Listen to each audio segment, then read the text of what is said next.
Hey guys, ഇന്ന് ഓണാണ്. എല്ലായിടത്തും ഓണം തന്നെയാണ്. അപ്പോൾ ഈ ഓണത്തിൻ്റെ ഒരു പ്രത്യേകത എന്താ വെച്ച് കഴിഞ്ഞാൽ സാധാരണ അത്തകളെല്ലാം ഏട്ടൻ്റെ പരിപാടിയായിരുന്നു.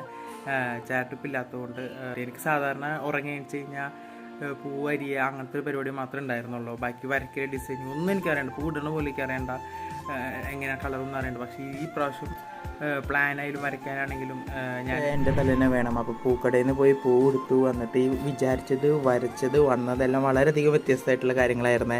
അവസാനം ഇങ്ങനെ വരച്ച് ഒപ്പിച്ചുണ്ടാക്കി. സ്റ്റാർട്ടിങ് കുറേ നേരം എടുത്തെങ്കിലും പിന്നീട് അത് ഈസി ആയിട്ട് മാറുകയാണ് ചെയ്തത്. പിന്നെ ഞാൻ ഉറങ്ങി എണിച്ച് നോക്കിയപ്പോൾ തിരുവോണത്തിൻ്റെ അന്ന് പപ്പയും മമ്മി ഇതാ അരിഞ്ഞു വെച്ചിട്ടുണ്ട്. നമുക്ക് ഇനി അത് ഇടുക വേണ്ടോ.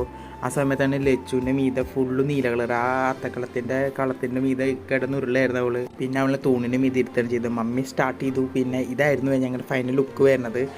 പിന്നെ ഞങ്ങൾ സദ്യ വാങ്ങി. ഈ പ്രാവശ്യം പുറത്തുനിന്നാണ് ഞങ്ങൾ വാങ്ങിയത്. അപ്പോൾ ഗൈസ്, എൻ്റെ ഈ ഓണം ഇത്രയേ ഉള്ളൂ. ഇനി ഞാൻ സദ്യ കഴിച്ചിട്ട് ഇനി നല്ല ഉറക്കം ഉറങ്ങണം.